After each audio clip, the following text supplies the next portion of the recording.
You either babysit your nieces every single day or you start paying the full rent. $1,750 a month. Your choice, Haley. My mom stood in the kitchen doorway with her arms crossed, blocking my path to the front door like I was some kind of prisoner trying to escape. My dad sat at the kitchen table behind her, nodding along as if everything she said was reasonable. My older sister Brittany lounged on the couch in the living room, scrolling through her phone while her two daughters, aged 3 and 5, ran screaming through the house, knocking over everything in their path. I clutched my backpack straps, already running late for my evening shift at the coffee shop. Mom, I have work, I have classes, I have a life. I cannot watch Brittany's kids every single day while she does nothing. Brittany is going through a hard time, my dad chimed in, his voice carrying that familiar tone of disappointment he reserved exclusively for me. She needs family support right now. A hard time. That was the phrase they had been using for the past 6 years to excuse every irresponsible decision my sister made. She had her first daughter, Madison, when she was 22, after a whirlwind romance with a guy named Tyler, who disappeared 3 months into the pregnancy. Then came Jaden, born to a different father named Curtis, who stuck around just long enough to miss the birth before vanishing to pursue his dream of becoming a professional poker player in Las Vegas. My name is Haley, and I am 24 years old. I live in Omaha, Nebraska, in a cramped 2-story house with my parents, my sister, and her 2 children. I am a full-time college student pursuing my degree in accounting, and I work part-time at a local coffee shop to cover my tuition, books, and whatever scraps of independence I can scrape together. For the past 3 years, I have been treated like the family's unpaid nanny, housekeeper, and emotional punching bag. The situation had started gradually, the way these things always do. When Madison was born, I was 18 and still living at home to save money for college. My parents asked me to help out occasionally, just here and there, while Brittany adjusted to motherhood. I agreed because that is what families do. But occasional help turned into daily expectations. Daily expectations turned into mandatory obligations. And mandatory obligations turned into the prison I found myself trapped in that evening. I already contribute to this household, I said, struggling to keep my voice steady. I buy my own groceries. I pay for my car insurance. I clean the entire house every weekend because nobody else will lift a finger. That is not enough anymore, my mom replied coldly. Things have changed around here. Your father's hours got cut at the plant, and we are struggling financially. If you want to continue living here, you need to step up and do your part. Step up. Another phrase they love to weaponize against me. Brittany had never stepped up a single day in her life, yet somehow I was always the one falling short of their expectations. I looked past my mom toward my sister in the living room. Brittany did not even glance up from her phone. She was 28 years old, had never held a job for longer than 2 months, and spent her days watching reality television while her children destroyed the house around her. My parents had been paying for everything she needed since the day she dropped out of community college, yet they had the audacity to demand more from me. What about Brittany? I asked, feeling the frustration rising in my chest. Why does she not get a job and pay rent? Why does she not watch her own children instead of expecting me to do it? The silence that followed was deafening. My mom's expression hardened into something resembling disgust. My dad shook his head slowly, as if I had just said something unforgivable and deeply offensive to them both. Brittany is a single mother, my mom said, each word dripping with condescension. She has enough on her plate dealing with 2 young children. You, on the other hand, have no real responsibilities. You go to school. You work a few hours at some coffee place. That is nothing compared to what she deals with every single day. I felt the familiar burn of injustice rising in my chest. Nothing compared to what she deals with. As if attending college full-time, while working 25 hours a week and maintaining a decent grade point average, was somehow less demanding than lying on a couch all day, while someone else raised your children for you. I have a midterm exam next week, I said quietly. If I fail this class, I lose my scholarship and everything I have worked for. Then study while you babysit, my mom snapped impatiently. Other people manage to do both at the same time. You are not special, Haley. You need to learn that. I wanted to scream at them. I wanted to tell her that I had been managing for years while receiving no credit, no appreciation, and no support from anyone in this family. But I had learned long ago that arguing with my parents about Brittany was completely pointless. In their eyes, she could do no wrong, and I could never do anything right. As I pushed past my mom and walked out the front door into the cold evening air, I heard my dad mutter something under his breath. Something about ungrateful children and disrespect for everything they had sacrificed. I climbed into my old Honda Civic with the cracked windshield and rusted bumper, started the engine, and sat there for a long moment, trying to remember how to breathe normally. That night, as I made lattes and cleaned espresso machines at the coffee shop, I could not shake the feeling that something fundamental had shifted in my relationship with my family. My parents were no longer asking for help or requesting assistance. They were issuing ultimatums and making demands. And somewhere deep in my gut, I knew with absolute certainty that this was only the beginning of something worse. I did not know yet just how right I was about that feeling. The truth is, I had been the family's invisible support system since I was 16 years old. That was the year my grandmother on my mom's side passed away unexpectedly, leaving behind a small inheritance that my parents immediately used to help Brittany buy a car. Not me. Brittany. Because she needed transportation to get to her community college classes, the ones she would drop out of 6 months later without any consequences. I remember standing in the kitchen when my dad announced the decision to the family. I had just gotten my learner's permit and was saving every penny from my part-time job, bagging groceries to eventually buy my own vehicle. The inheritance would have covered at least a decent down payment on something reliable for me. But that money vanished into a shiny red sedan that Brittany totaled within 8 months because she was texting while driving and ran a stop sign. My parents paid for her next car too, and the one after that when she damaged it in a parking lot accident.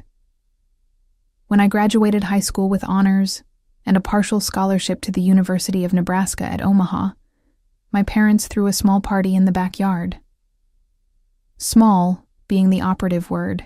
When Brittany had graduated 3 years earlier with barely passing grades and no plans for the future whatsoever, they had rented out a banquet hall at a local restaurant and invited 50 people to celebrate her accomplishment. The disparity was not lost on me, but I had learned to swallow my disappointment by then. It was simply how things worked in our family. The babysitting started in earnest when Madison was 6 months old. Brittany claimed she needed to get out of the house regularly for her mental health, so my parents volunteered my services without asking me first or considering my schedule. I would come home from my afternoon classes to find the baby in a playpen, my sister nowhere to be found, and a note on the refrigerator saying she would be back by dinner.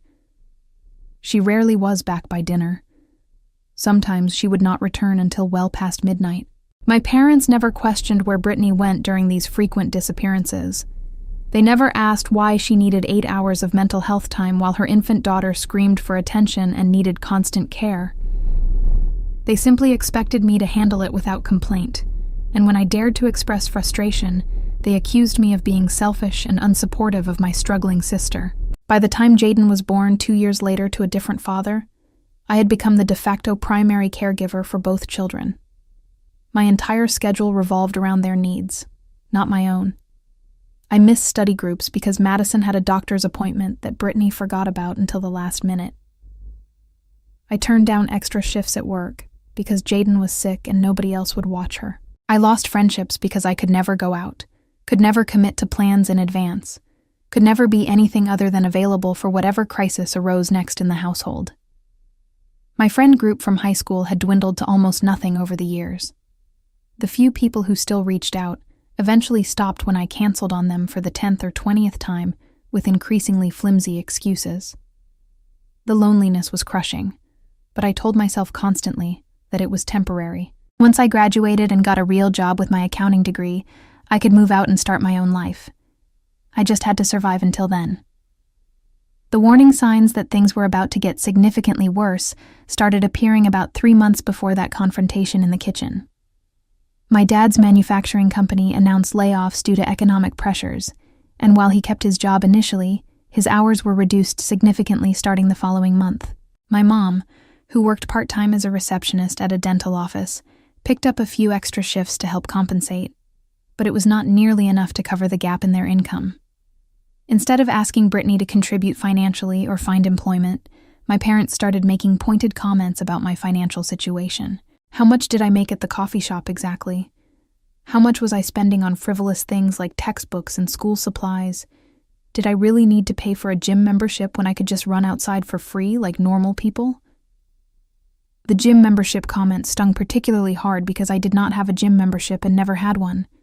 I had never been able to afford such a luxury. They were inventing expenses to justify demanding more from me, while completely ignoring the actual drain on the family finances that was Brittany's lifestyle.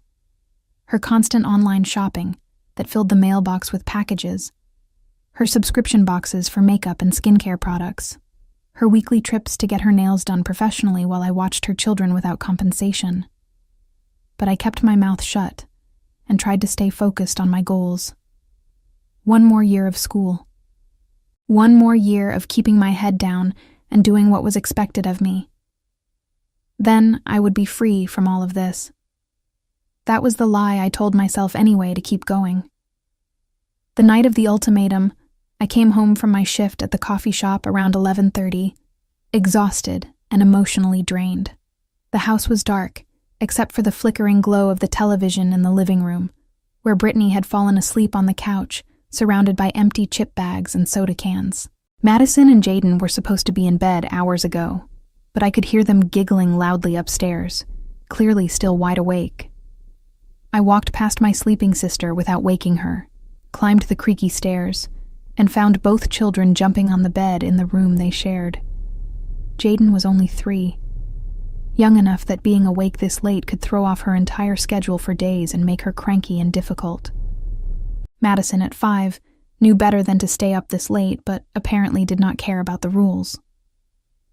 "Girls, it is way past your bedtime," I said, trying to keep my voice gentle despite my overwhelming exhaustion. "Mommy said we could stay up late tonight," Madison replied defiantly, crossing her small arms. "Mommy is asleep downstairs on the couch. Come on, let us get you both tucked in properly." It took me 45 minutes to calm them down, read them 2 stories, and finally get them to close their eyes and drift off to sleep. By the time I made it to my own tiny bedroom at the end of the narrow hall, I was running on fumes. I had a paper due in 2 days that I had not started writing yet, a shift at work the next morning starting at 6, and now apparently an impossible choice hanging over my head like a dark cloud. I sat on the edge of my bed and stared at the wall in front of me. The paint was peeling in the corner where water damage from a leak my parents never properly fixed had left its mark years ago. My furniture was the same furniture I had used since middle school, worn and outdated. My closet was barely big enough to hold my clothes, most of which I had bought secondhand or received as birthday gifts. This was my life. This was what I had accepted for years, because I believed it was the only option available to me. But that night, something shifted inside me fundamentally. Maybe it was the exhaustion finally reaching its peak. Maybe it was the unfairness of being asked to choose between my future and my freedom. Maybe it was simply the accumulation of 1,000 small indignities, finally reaching a breaking point that could not be ignored any longer. I pulled out my phone and opened my banking app with trembling fingers. I had been saving money in a separate account that my parents did not know about and could not access. It was not much. A few $1,000s scraped together over years of careful budgeting and occasional windfalls like birthday money from distant relatives. But it was something tangible. It was a start toward something better. I began searching for apartments in the area near my university. 3 weeks passed after the ultimatum, and the atmosphere in the house grew more poisonous by the day.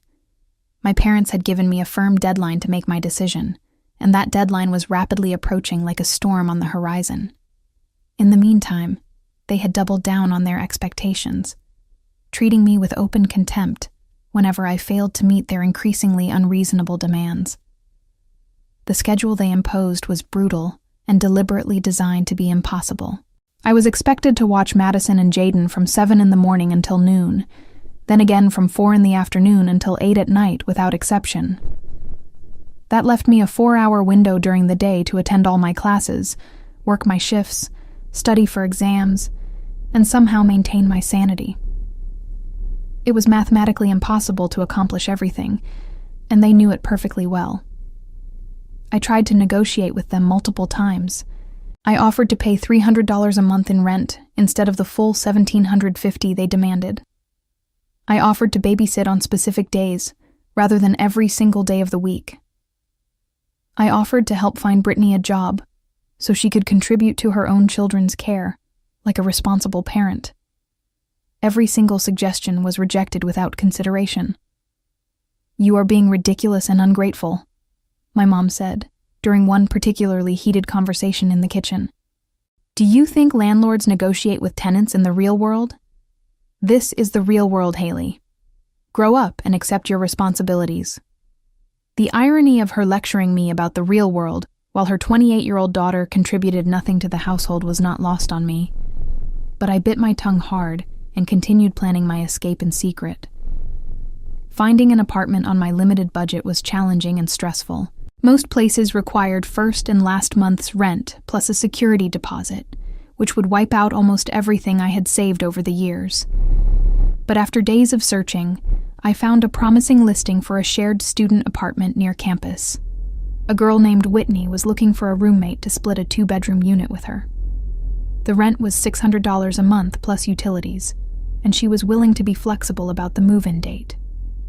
I messaged Whitney immediately and arranged to see the apartment the next afternoon. I told my parents I had a group project meeting at school, which was not entirely untrue since I did have a project to work on. I just also had another agenda that day. The apartment was small, but clean and well-maintained. Whitney was a graduate student in the biology department, quiet and studious, exactly the kind of roommate I needed at this point in my life. We talked for over an hour about expectations, schedules, and boundaries in shared living spaces. She did not care if I studied late at night. She did not expect me to clean up after her or cook her meals or raise her children. She simply wanted someone reliable to split the rent with. I signed a lease that same day, with hands that shook slightly. Move-in date was scheduled for the 1st of the following month, just 5 days away from that moment.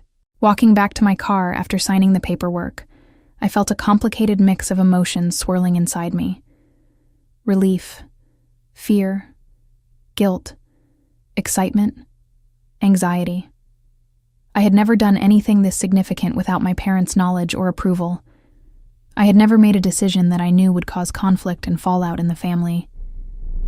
But I also knew, deep in my bones, that this was the right choice for my future.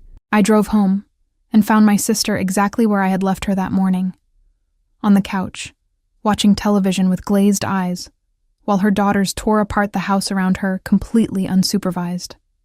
My parents were both at work, which meant the chaos was entirely uncontrolled and spreading through every room. "Can you grab Jaden?" Brittany asked without looking up from the screen. "She has been asking for a snack for like 20 minutes and I am in the middle of something important." I looked at the television. She was watching a reality show about wealthy people buying vacation homes in tropical locations. That was the important something she was in the middle of. "Where are the snacks for the kids?" I asked, my voice flat and emotionless. "I do not know. Kitchen somewhere, probably. Mom usually handles all that stuff." I walked into the kitchen and found the pantry nearly empty. No crackers, no fruit snacks, no applesauce pouches. Just a half-eaten bag of pretzels that had gone stale days ago, and some canned goods that required actual cooking to prepare. I grabbed the pretzels and brought them to Jaden, who immediately started crying because she wanted goldfish crackers, not pretzels, and this was completely unacceptable to her. "Brittany, there is nothing for the kids to eat," I said, returning to the living room doorway. "So go to the store and buy something then." "I do not have money for groceries." I buy my own food separately, remember? That was the arrangement. My sister finally looked at me directly, her expression one of pure annoyance and irritation. Then ask Mom for her card when she gets home. I do not know what you want me to do about it. Figure it out yourself. You are the responsible one around here. That phrase hit differently that afternoon. You are the responsible one. It was supposed to be a compliment, a recognition of my reliability, but it had always been used as a weapon to guilt me into doing more than my fair share. Being responsible meant being taken advantage of constantly. Being responsible meant having no boundaries that anyone respected. Being responsible meant sacrificing my own needs endlessly so that irresponsible people never had to face any consequences for their choices. I did not go to the store that day. I made peanut butter sandwiches with the last of the bread and gave them to the girls, then retreated to my room to work on my paper in peace. My sister complained loudly to my parents when they got home from work, and I received another lecture about being unhelpful and selfish and not thinking about the family. But for the first time in years, their words did not penetrate my armor. I had a plan. I had a way out of this situation. All I had to do was survive 5 more days without breaking. The night before my scheduled move, I began packing in secret after everyone had gone to sleep. I waited until the house was completely quiet, then carefully filled boxes and bags with my belongings as silently as possible. Clothes, books, my laptop and chargers. The small collection of things that were truly mine in a house that had never felt like home. I worked silently, methodically, moving with the precision of someone who had been planning this moment for weeks. Every creak of the floorboards made my heart race with fear. Every distant sound made me freeze in place. I could not risk being discovered before I was ready. I could not risk another confrontation that might derail everything I had worked toward. By 2 a.m, everything I owned was packed and ready to go. I had arranged with Whitney to pick up my things the following afternoon while my parents were at work. I would leave the house keys on my dresser and walk out the front door one final time without looking back. But as I stood in my empty room surveying the stripped-down furniture and bare walls, I realized I could not wait until afternoon. The weight of another day in this house was more than I could bear. The thought of one more breakfast filled with passive-aggressive comments and hostile glares. One more hour of watching my sister do nothing while I was expected to do everything. One more moment of being treated like the family's least important member while simultaneously being expected to hold everything together. I looked at the clock on my phone. 2:14 in the morning. I pulled out my phone and texted Whitney with trembling fingers. I know this is crazy and I apologize for the late hour, but is there any way I could come tonight instead of tomorrow? Her response came within minutes, which surprised me since it was the middle of the night. She was apparently also a night owl who kept unusual hours. Sure, she wrote back. I will leave the door unlocked for you. Just let yourself in quietly. My heart pounded loudly in my chest as I made the decision. I loaded my car in 3 silent trips, each one feeling like an eternity of holding my breath. The house remained dark and quiet throughout. Nobody stirred. Nobody knew what I was doing. At 2:47 in the morning, I placed my house key on the kitchen counter next to a note I had written earlier that evening. The note was brief and to the point. I am moving out. Please do not contact me for a while. I need space to figure things out. I did not apologize in the note. I did not explain my reasoning. I did not beg for understanding or forgiveness. I simply walked out the front door, climbed into my car, and drove away into the darkness. The streets of Omaha were empty at that hour, illuminated only by streetlights and the occasional passing vehicle. I drove toward my new apartment with the windows cracked open, letting the cold night air wash over me and keep me alert. I was shaking uncontrollably, though whether from fear or exhilaration I could not tell anymore. What I did not know, as I pulled into the parking lot of my new building and began unloading my belongings in the quiet darkness, was that my departure would set off a chain of events that would expose truths my parents had been hiding for years. That my absence would force them to confront the consequences of their choices directly. That the comfortable arrangement they had built on my labor and sacrifice was about to come crashing down around them spectacularly. I thought I was simply leaving a toxic situation and starting fresh. I had no idea I was also lighting a match that would burn down the facade they had carefully constructed. The first indication that something had gone wrong at my parents' house came at 7:23 in the morning, roughly 5 hours after I left. My phone exploded with notifications that woke me from a restless sleep. Missed calls from my mom. Missed calls from my dad. Text messages from both of them, escalating in tone from confused to angry to outright threatening. "Where are you? Haley, answer your phone right now. This is not funny. The girls woke up crying and Brittany can't find you anywhere. If you don't call back in 10 minutes, I'm reporting you as a missing person to the police." I stared at my phone from the comfort of my new bed, in my new room, in my new apartment that smelled like fresh paint and possibility and freedom.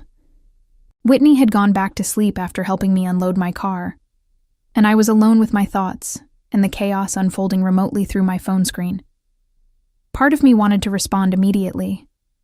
Part of me felt guilty for the panic I was causing my family.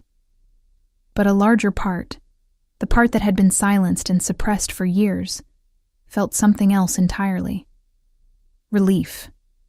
Pure, overwhelming relief. I turned my phone on silent mode and went back to sleep. When I woke up around noon, I had accumulated 47 missed calls and over 100 text messages from various family members. My sister had joined the barrage at some point, her messages alternating between accusations and demands. "You left me with the kids and no warning. How am I supposed to handle them alone? This is so typical of you, always thinking about yourself first." The audacity of that last line almost made me laugh out loud. Brittany, who had thought about nothing but herself for as long as I could remember, was accusing me of selfishness. The irony was too bitter to be genuinely funny. I scrolled through the messages without responding, piecing together what had happened from their increasingly frantic communications. My mom had discovered my note around 6 in the morning when she came downstairs to start her coffee. She had immediately tried to call me multiple times, then woken up my dad in a panic, then barged into Brittany's room to announce that I had apparently abandoned them all without warning. Brittany's first concern, according to the messages, was who would watch the girls while she went to her nail appointment that afternoon. Not where I had gone, not whether I was safe. Just who would cover her scheduled self-care time now that I was not available. My dad's messages were more measured but no less manipulative in their tone. "Haley, whatever is going on, we can talk about it like reasonable adults. Running away doesn't solve anything or help anyone. Come home and we'll work this out together as a family, like adults." As if they had ever treated me like an adult. As if their ultimatum and their demands and their constant belittling had been the actions of reasonable people engaging in good faith negotiation with me. I finally responded to my mom at 2 in the afternoon, after I had showered, eaten a proper breakfast, and started to feel something resembling human again. The message was simple and direct. I am safe. I moved out. Please respect my request for space. Her response was immediate and volcanic with rage. Space? You want space? After everything we've done for you over the years? You ungrateful little traitor. You have destroyed this family with your selfishness. I hope you're happy with yourself. I read her words 3 times, waiting for them to hurt like they always had. Waiting for the familiar sting of maternal disapproval that had controlled my behavior for so long. But it did not come this time. All I felt was a strange emptiness, like the place where her opinion used to matter had been hollowed out and sealed over permanently. I blocked her number without hesitation. Then I blocked my dad's number. Then I blocked Brittany's number. The silence that followed was the most peaceful thing I had experienced in years. But my family's problems were only beginning. What I did not know, as I settled into my new life and focused on catching up with my schoolwork, was that my departure had exposed a fundamental instability in the household finances. An instability they had been masking for months and hiding from everyone, including me. 2 days after I left, I received a call from an unknown number. I almost did not answer, but something made me pick up anyway. "Is this Haley?" The voice was male, professional, and completely unfamiliar to me. "Who is asking?" "My name is Gerald, and I am calling from Oakwood Property Management. I am the landlord for the property at 723 Maple Street. My parents' house, my former address." "I am not sure why you are calling me," I said carefully. "I do not live there anymore." "I am aware of that fact. Your mother informed me of your departure when I called about the overdue rent. However, your name is still on the lease as a co-tenant, so I needed to reach out to you directly as well." My blood ran cold in my veins. "I am sorry, what? My name is on the lease?" "Yes. You were added as a co-tenant approximately 3 years ago. Your mother said it was to help build your credit history since you were young. But that also means you are jointly responsible for any outstanding debts or damages to the property." I sank onto my bed, my mind racing with this new information. 3 years ago. That was when my parents had asked me to sign some paperwork for what they claimed was a utility account in my name. I had been 19, trusting, and too overwhelmed with school to read the fine print carefully. I had signed where they pointed without questioning their motives. They had put me on their lease without telling me the truth about what I was actually signing. "How much is overdue?" I asked, my voice barely above a whisper. 3 months of rent. Plus, there is some significant damage to the property that needs to be addressed before it gets worse. All told, we are looking at approximately $6,000 in total. $6,000. That was more than double what I had managed to save in my secret account over the years. That was my entire financial cushion, gone in an instant. "I need to think about this carefully," I said, struggling to keep my composure and not break down crying. "Can I call you back?" "Of course, but understand that if this is not resolved within 30 days, we will be forced to begin eviction proceedings. And that will affect everyone on the lease, including you and your credit history." I hung up and sat in stunned silence for a long time. The walls of my new apartment suddenly felt like they were closing in on me. The freedom I had tasted just days ago was slipping away, replaced by a new kind of trap I had not anticipated. My parents had not only exploited me for years, they had also set me up to take the fall for their financial failures without my knowledge or consent.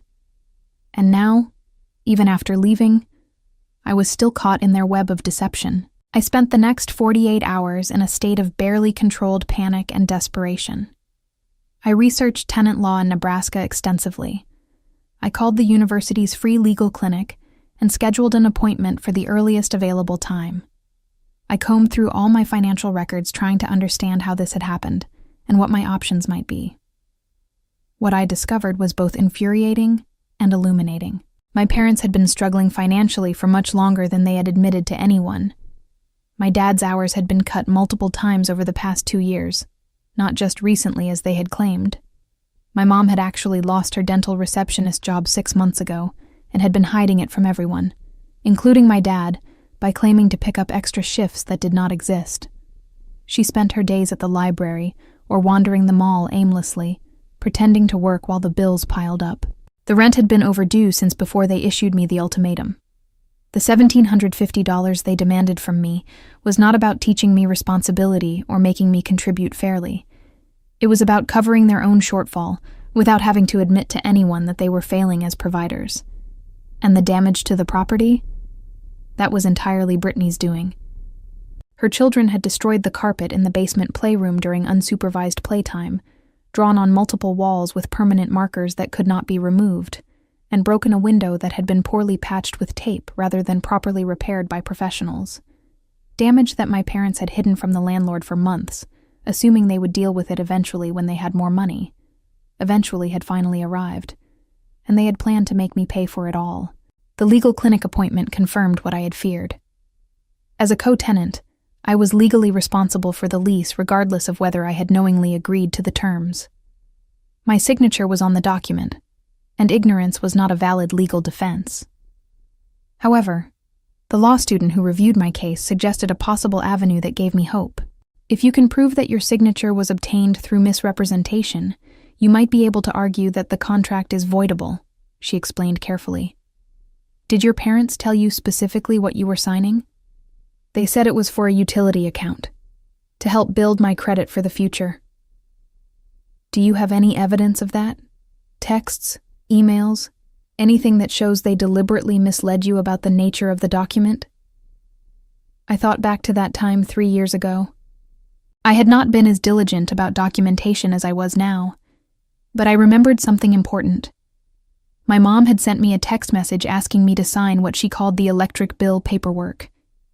I had kept that phone, upgraded but backed up to my computer, and the message might still be there in my archives. That night, I spent hours searching through old backups until I finally found it. The text was dated November of 3 years ago, and it read, "Hi, honey. Can you come sign the electric bill paperwork when you get home? It'll help build your credit. Love, Mom. Electric bill paperwork. Not lease. Not rental agreement." A deliberate misrepresentation of what I was actually signing that day.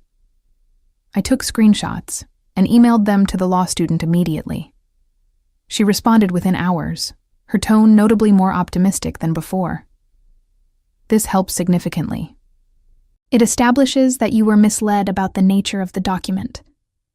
We can use this to argue that your consent was not informed, which may void your obligation as a co-tenant entirely. For the first time since the landlord's call, I felt genuine hope. But there was still the matter of my family and what this revelation meant for our relationship going forward. They had not just taken advantage of me, they had actively deceived me, placed me in legal jeopardy, and were now trying to make me responsible for their debts and their failures.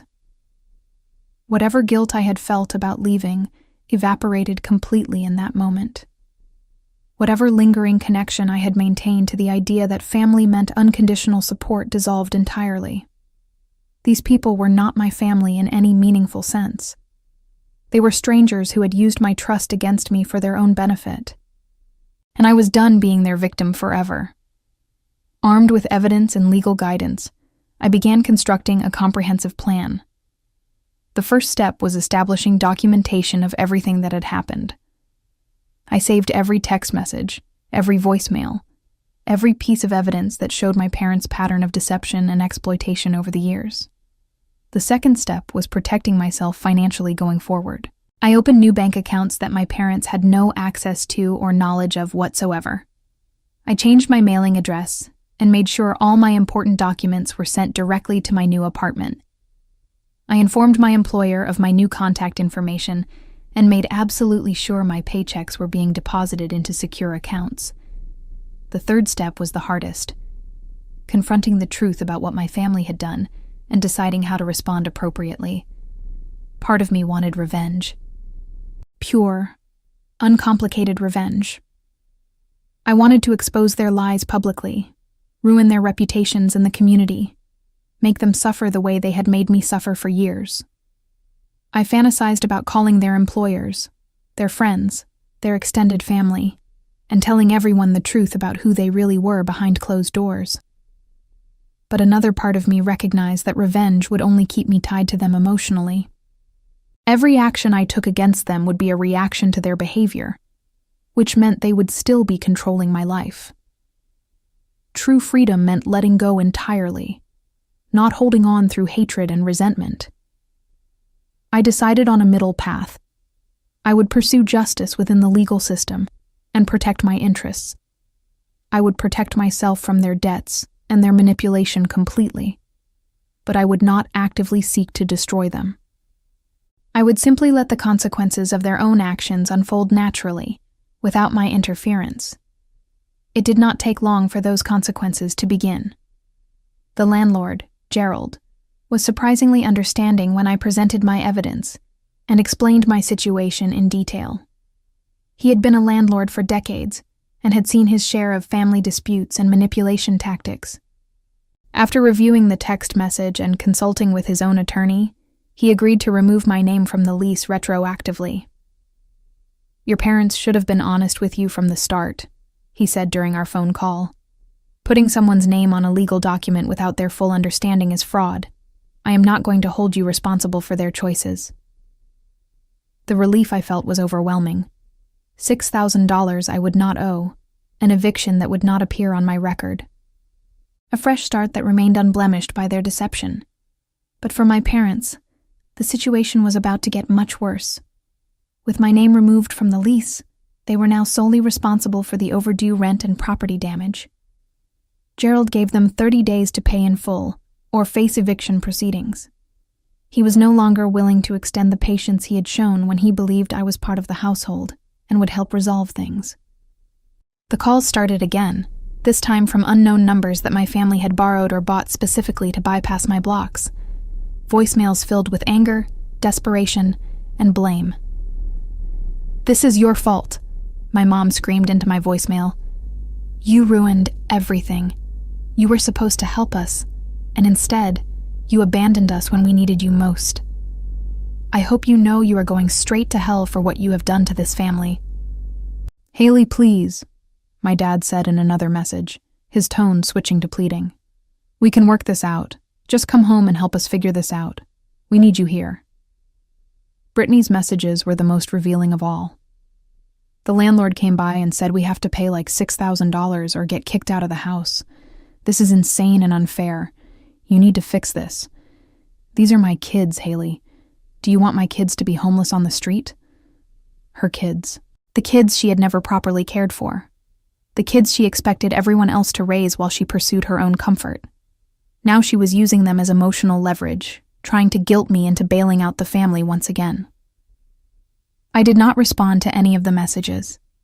2 weeks later, I received word through a mutual family friend that my parents had been served with official eviction papers. They had failed to pay the overdue rent, failed to address the property damage, and failed to negotiate any kind of reasonable settlement with Gerald. The eviction process had officially begun. The same family friend also shared some other interesting developments happening at the house. My mom's lies about her employment had finally been discovered. My dad found a credit card statement for purchases made during hours she claimed to be working. Purchases that placed her at a mall on the other side of town. The confrontation that followed had been explosive. They were now sleeping in separate rooms and barely speaking to each other. Brittany, faced with the prospect of actual homelessness for her children, had been forced to contact the fathers of her kids to ask for help. Tyler, Madison's father, had resurfaced after 5 years of complete absence and agreed to take partial custody. Curtis, Jaden's father, had returned from Las Vegas broke and broken, but willing to step up in a limited capacity. For the first time in their lives, my sister's children were going to have relationships with their fathers. Not because Brittany had facilitated it, but because she had no other choice but to reach out. The irony was not lost on me. My departure had forced my family to do what they should have done years ago: take responsibility for their own lives. The eviction was finalized 6 weeks after I left. My parents and sister moved into a small apartment on the outskirts of town, a cramped 2-bedroom unit that they could barely afford, even with my dad working overtime and Brittany finally getting a job at a grocery store. I learned this through social media, where distant relatives posted supportive messages about the family's difficult transition and hard times. Nobody mentioned me. Nobody acknowledged that I had been pushed out, exploited, and deceived for years. In the family narrative, I was simply the ungrateful daughter who had abandoned them in their hour of need. I was okay with that. Their narrative was not my concern anymore. As for me, I thrived. Without the constant demands of babysitting and household management, I had time to focus on my studies. My grades improved dramatically. I picked up additional shifts at the coffee shop and started building a genuine savings account. I made friends for the first time in years, people who valued my company rather than my usefulness. Whitney, my roommate, became one of those friends. We stayed up late talking about our dreams and our fears. She told me about her research in marine biology and her hopes of working for a conservation organization after graduation. I told her about my past, about my family, about the years of exploitation I had endured. "You survived something really hard," she said one night. as we sat on our tiny balcony, watching the sun set over Omaha. Not everyone would have had the courage to leave. I did not feel courageous, I admitted honestly. I felt terrified. I still feel terrified sometimes. That is what courage is, Whitney replied, being scared and doing it anyway. 3 months after my midnight departure, I received an unexpected visitor. I was walking back from class when I saw a familiar figure sitting on the steps of my apartment building. It was my mom. She looked older than I remembered, more tired. The lines around her eyes had deepened, and her hair had more gray than I had noticed before. She stood up when she saw me approaching, her expression uncertain and nervous. "Haley," she said, "can we talk?" Every instinct told me to walk away, to protect the peace I had built, to refuse any further engagement with someone who had caused me so much harm. But curiosity got the better of me. "5 minutes," I said. "Then you leave." We sat on a bench near the building, maintaining a careful distance. My mom folded her hands in her lap and stared at the ground. "I am not here to ask you to come back," she said finally. "I know you will not, and I know why." I waited, saying nothing. "Gerald, the landlord, he told me what he found out. About the lease. About how we misled you." She paused, struggling with the words. "I did not think of it as fraud at the time. I thought I was helping you build credit. I thought it would be good for you." "You thought it would be good for you," I corrected. "You thought that if something went wrong, I would be on the hook. You used me as a safety net without telling me." She did not deny it. "I have made a lot of mistakes," she said quietly. "With you, with Brittany, with your father. I thought I was holding the family together, but I was just holding on to control." It was the closest thing to an apology I had ever received from her. And yet, it was not enough. "I needed you to be my mother," I said, my voice cracking despite my efforts to stay calm. "I needed you to protect me, not exploit me. I needed you to see that Brittany was taking advantage of everyone, including her own children. I needed you to be fair." "I know. But you were not. You chose her. Every single time you chose her. And you expected me to just accept it, to keep giving and giving until there was nothing left of me." My mom looked up, tears streaming down her face. "I am sorry, Haley. I am so sorry." It was the first time she had ever said those words to me, genuinely, without qualifications or excuses. I let them sit in the air for a long moment. "I believe you," I finally said. "But sorry does not erase what happened. Sorry does not give me back the years I lost. Sorry does not rebuild trust that you systematically destroyed. I know it does not. I am not asking for forgiveness. I am just asking for a chance. A chance to show you that I can be different, that I can respect your boundaries and treat you like you deserve." I considered her request. The anger I had carried for so long had begun to fade, replaced by something more complicated. Grief, maybe, or acceptance. "I am not ready for that," I said honestly. "Maybe someday, but not now." My mom nodded, accepting my answer without argument. "Can I at least have a way to reach you, in case of emergencies?"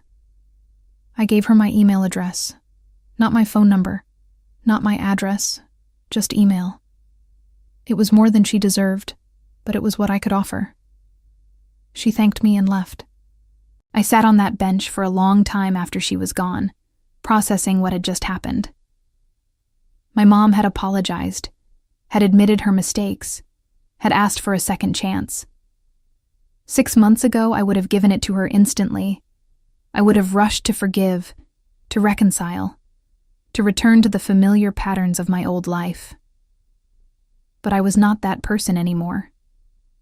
I had learned that some relationships could not be repaired, that some damage was too deep for apologies to reach, that choosing yourself was not selfish but necessary. My family would have to rebuild without me, and I would have to build a new life without them. Both paths led forward. Both required courage. I chose mine. 1 year had passed since I slipped out of my parents' house in the middle of the night. 1 year of growth, healing, and transformation that I never could have imagined when I was trapped in that suffocating environment. I graduated from the University of Nebraska at Omaha with a degree in accounting and a job offer from a regional firm that specialized in nonprofit financial management.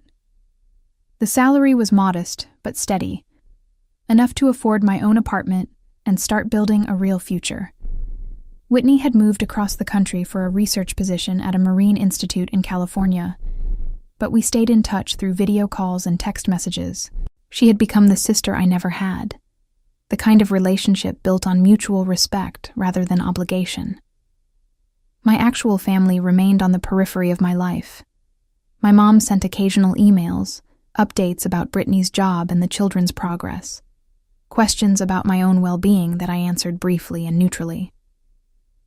The relationship was distant, but civil. It was the best I could offer. Brittany had surprised everyone, including herself. Forced to take responsibility for her children without the safety net I had provided, she had stepped up in ways nobody expected. She was still far from perfect, but she was present. She had enrolled Madison in kindergarten and was working with Curtis to establish a stable co-parenting arrangement for Jaden. The children were better off. That was the most unexpected outcome of my departure. Without me serving as the default caregiver, their actual parents had been forced to engage. Madison now spent weekends with Tyler, who had gotten sober and was rebuilding his life. Jaden was developing a relationship with Curtis that, while imperfect, was real. My leaving had not destroyed the family. It had simply forced them to function without their crutch. I thought about that often as I built my new life. How my sacrifice had not helped anyone in the end. How my presence had enabled dysfunction rather than curing it. How sometimes the most loving thing you can do for people is let them face the consequences of their choices. The anger I had carried for so long had faded into something softer. Not forgiveness exactly, but acceptance. I could not change what had happened.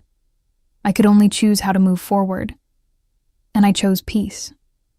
On the anniversary of my midnight departure, I took myself out to dinner at a nice restaurant downtown.